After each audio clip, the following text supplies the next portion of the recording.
halfway through November, and even though the temperature is dropping in some parts of the world, the video game releases definitely aren't slowing down in the cold. Hell, half of this week's new releases are going to space or traveling to different dimensions. Let's take a ride.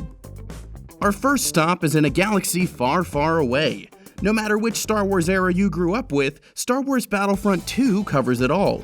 Maps draw from the original, prequel, and sequel trilogies, with a brand new single-player story mode featuring original characters. And all future maps and heroes will be free to download. Let's not forget the large-scale spaceship battles either. You can strap in and take off into those on PS4, Xbox One, and PC on Friday, November 17th, or a few days earlier on the 14th if you've purchased the Deluxe Edition. And if you want to see the game in action even earlier, we've got plenty of gameplay for you to check out, from a full match on Kashyyyk to a bunch of multiplayer maps that haven't even been shown yet. You can also get Galactic earlier in the week with LEGO Marvel Super Heroes 2. This sequel ups the minifigure ante the only way it can, with a collision of multiple Marvel universes. You'll be able to explore a bunch of different worlds, like a noir version of New York, Nowhere, and an alternate medieval timeline as you chase after Kang the Conqueror. With colliding worlds comes all sorts of crazy characters too, including combinations like Iron Duck. That's Howard the Duck plus Iron Man.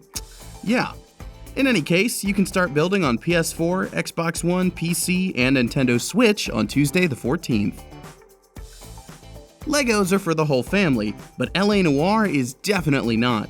The lie-catching, crime-solving game is coming to the current generation with some big improvements. This re-release includes the full version of the game, all the DLC cases, better textures and lighting, new cinematic camera angles, and 4K support on Xbox One and PS4 Pro. As for the Switch version, you can play with new gesture-based Joy-Con controls and special touch-based controls for portable mode. Just make sure you have a big enough SD card if you go the digital route, since it's too big for the Switch's internal storage as is.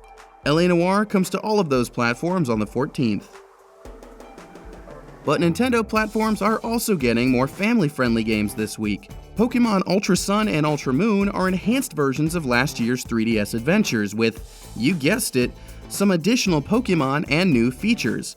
On top of some new Ultra Beasts and Z moves, you'll also be able to surf between Alola's islands, pose alongside Pokémon when taking photos, and even go through wormholes to meet the beasts in their own world.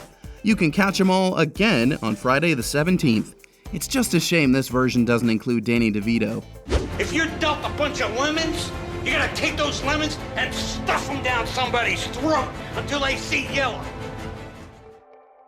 Now back to the Switch, and the not-so-kid-friendly stuff.